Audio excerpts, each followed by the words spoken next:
अब छोटी बहू विचार करने लगी कि आटा पीसने का काम तो मेरे हाथ से गया, अब मैं क्या करूं। घर में कुआं था।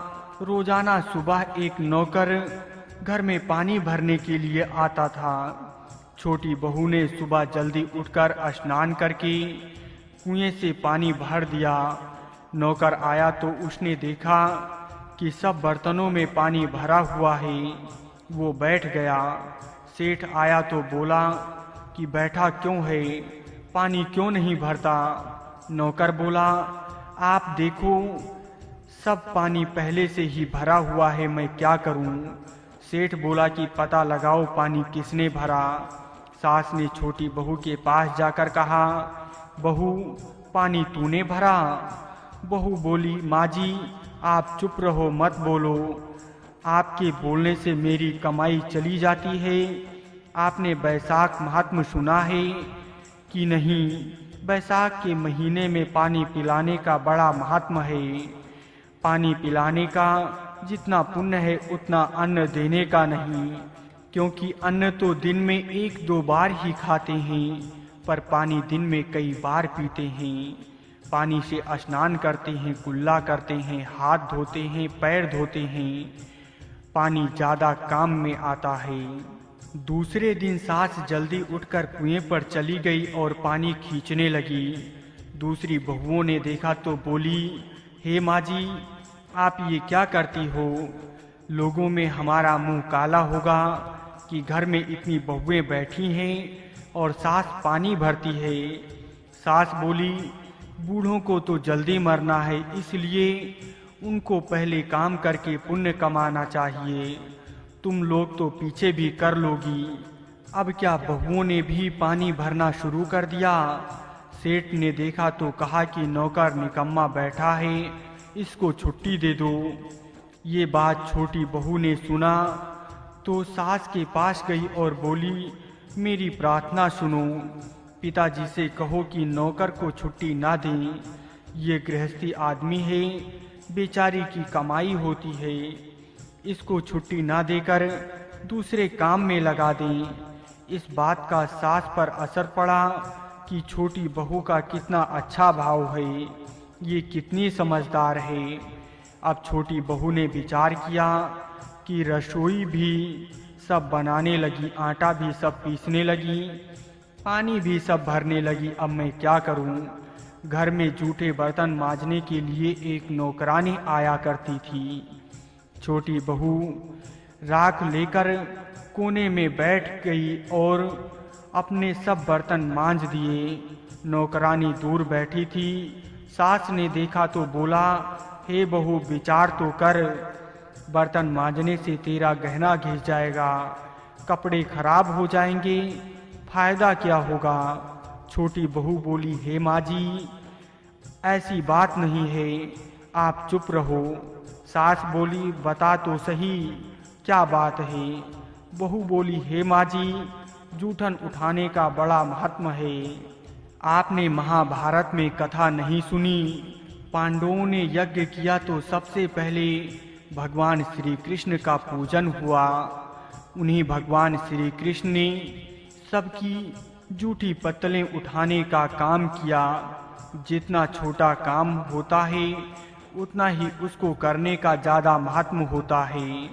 अगर जूठन उठाने से ज़्यादा महात्म नहीं होता तो भगवान ये काम क्यों करते।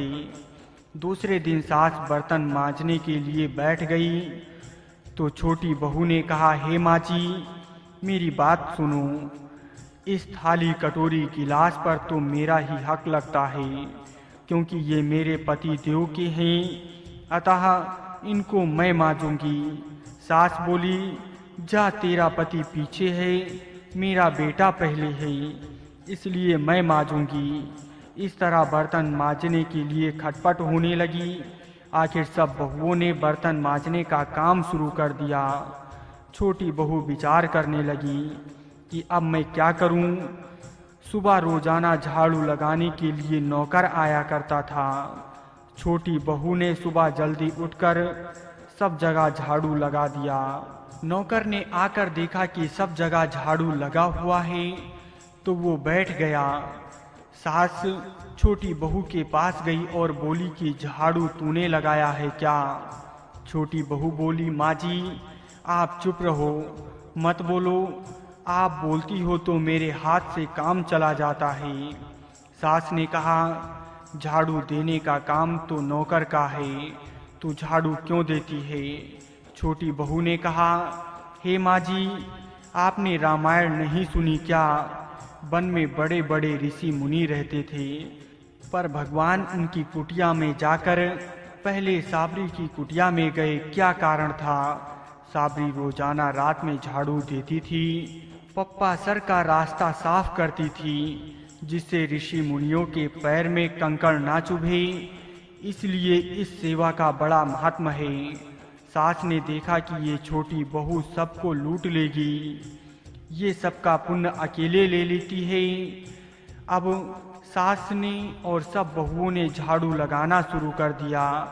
जिस घर में सबका आपस में प्रेम होता है वहाँ लक्ष्मी बढ़ती है, जिस घर में कलह होता है वहाँ निर्धनता आ जाती है। जहाँ सुमत तहीं संपत नाना, जहाँ कुमत तहीं विपत निदाना।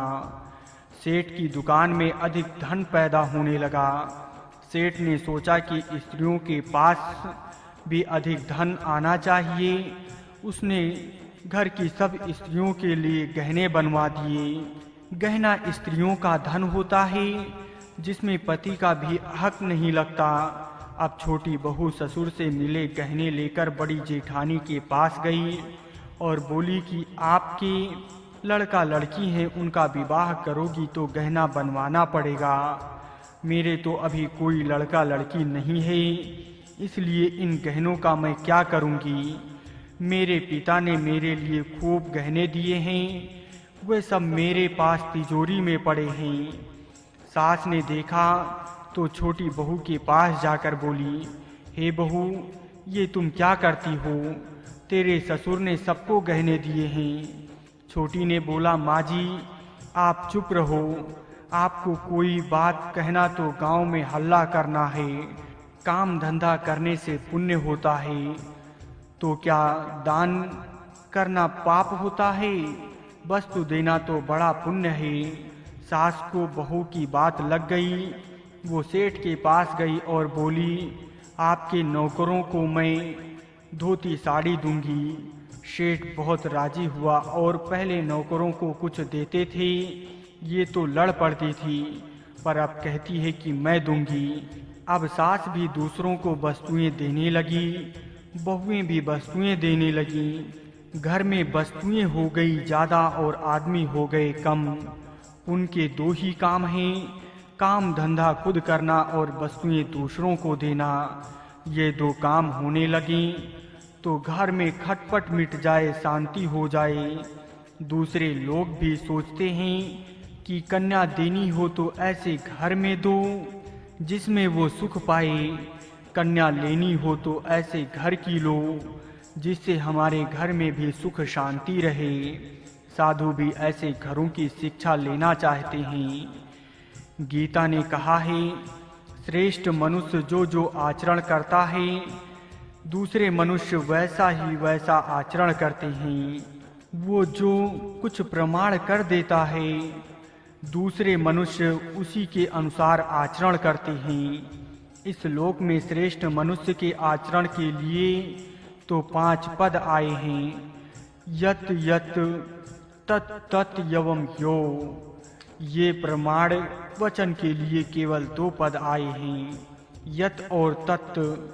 इससे ये तात्पर्य निकलता है कि समाज पर मनुष्य के आचरणों का असर 5 गुना पड़ता है और वचनों का असर 2 गुना पड़ता है।